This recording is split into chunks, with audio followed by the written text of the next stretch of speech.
ಕೃಷ್ಣಾಯ ವಾಸುದೇವಾಯ ಹರೆಯೇ ಪರಮಾತ್ಮನೆ ಪ್ರಣತಕ್ಲೇಶನಾಶಾಯ ಗೋವಿಂದಾಯ ನಮೋ ನಮಃ. ಹರೇ ಶ್ರೀನಿವಾಸ. ಶ್ರೀಕೃಷ್ಣಾಷ್ಟಮಿ ಅಥವಾ ಗೋಕುಲಾಷ್ಟಮಿ ವ್ರತಕಥಾ ಶ್ರವಣ.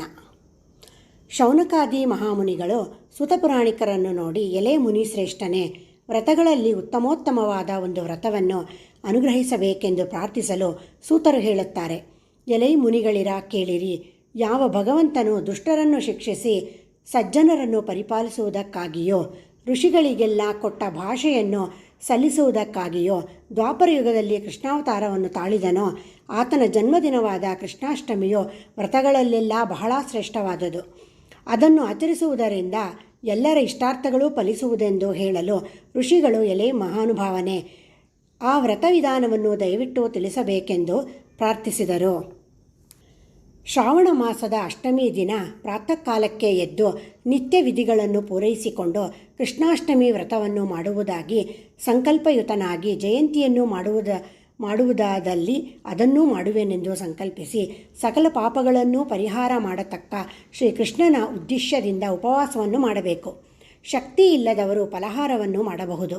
ಶಕ್ತಿಗೆ ಲೋಪ ಮಾಡದೆ ಬಂಗಾರ, ಬೆಳ್ಳಿ, ತಾಮ್ರದಿಂದಾಗಲಿ ಮಣ್ಣಿನಿಂದಾಗಲಿ ಪ್ರತಿಮೆಯನ್ನು ಮಾಡಬೇಕು ಅಥವಾ ಗೋಡೆಯ ಮೇಲೆ ಬರೆಯಬೇಕು. ಬರೆಯಿಸತಕ್ಕ ಕ್ರಮವು ಹೀಗೆಂದರೆ, ದೇವಕೀ ದೇವಿಯು ಮಲಗಿರುವ ಹಾಗೆಯೋ, ಕೃಷ್ಣನು ಸ್ತನ್ಯಪಾನವನ್ನು ಮಾಡುತ್ತಿರುವಂತೆಯೋ ಚಿತ್ರವನ್ನು ನಿರ್ಮಿಸಬೇಕು. ಜಯಂತಿಯು ಪ್ರಾಪ್ತವಾದರೆ ಮತ್ತೊಂದು ಕೃಷ್ಣನ ಪ್ರತಿಮೆಯನ್ನು ಆ ಚಿತ್ರದಲ್ಲಿ ದೇವಕಿಗೆ ಲಕ್ಷ್ಮೀದೇವಿ ಪಾದಗಳನ್ನು ಒತ್ತುವಂತೆ ಇರಬೇಕು ಮತ್ತು ಖಡ್ಗವನ್ನು ಧರಿಸಿರುವ ವಸುದೇವನನ್ನು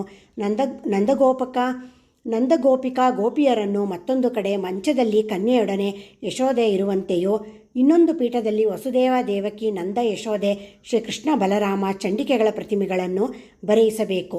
ಇಷ್ಟು ಪ್ರತಿಮೆಗಳನ್ನು ಮಾಡಿಸಲು ಶಕ್ತಿ ಇಲ್ಲದಿರುವಾಗ ವಸುದೇವನೇ ಮೊದಲುಗೊಂಡು ಚಂಡಿಕೆಗಳವರೆಗೂ 7 ಪ್ರತಿಮೆಗಳನ್ನು ಮಾಡಿಸಿ ಆಚಾರಾನುಸಾರವಾಗಿಯೋ ಶಕ್ತಾನುಸಾರವಾಗಿಯೋ ಪ್ರತಿಮೆಗಳೆಲ್ಲವನ್ನು ಪೂಜಿಸಬೇಕು. ಅದಕ್ಕೆ ಸೂತರು, ಎಲೆ ಮುನಿಗಳೇ, ಶ್ರಾವಣ ಮಾಸದ ಅಷ್ಟಮಿ ದಿನ ಪ್ರಾತಃ ಕಾಲಕ್ಕೆ ಎದ್ದು ಪ್ರಾತರಾನ್ಹಿಕಗಳನ್ನು ಪೂರೈಸಿ ಕೃಷ್ಣಾಷ್ಟಮಿ ವ್ರತವನ್ನು ಮಾಡಿ ರಾತ್ರಿ ಜಾಗರಣೆಯನ್ನು ಆಚರಿಸಬೇಕು. ನೃತ್ಯಾದಿಗಳಿಂದಲೂ ಪುರಾಣ ಶ್ರವಣದಿಂದಲೂ ರಾತ್ರಿಯನ್ನು ಕಳೆಯಬೇಕು. ಮಾರನೆಯ ದಿನ ಪ್ರಾತಃ ಕಾಲ ಶುದ್ಧವಾದ ಜಲದಲ್ಲಿ ಸ್ನಾನವನ್ನು ಮಾಡಿ ಲೋಕನಾಯಕನಾದ ಶ್ರೀಕೃಷ್ಣಮೂರ್ತಿಯನ್ನು ಆರಾಧಿಸಬೇಕು. ಆಮೇಲೆ ಅಗ್ನಿಯನ್ನು ಪ್ರತಿಷ್ಠಿಸಿ ಮೂಲಮಂತ್ರದಿಂದ 108 ಆಹುತಿಗಳನ್ನು ಕೊಡಬೇಕು. ಆಗ ಪುರುಷ ಸೂಕ್ತವನ್ನು, ಇದಂ ವಿಷ್ಣು ಎಂಬ ಮಂತ್ರಗಳನ್ನು ಅನುಷ್ಠಾನ ಮಾಡಬೇಕು. ಈ ರೀತಿ ಹೋಮವನ್ನು ಮಾಡಿದ ಮೇಲೆ ಆಚಾರ್ಯರನ್ನು ವಂದಿಸಿ ನಂತರ ಪೂಜಿಸಿ ಗೋದಾನವನ್ನು ಮಾಡಬೇಕು.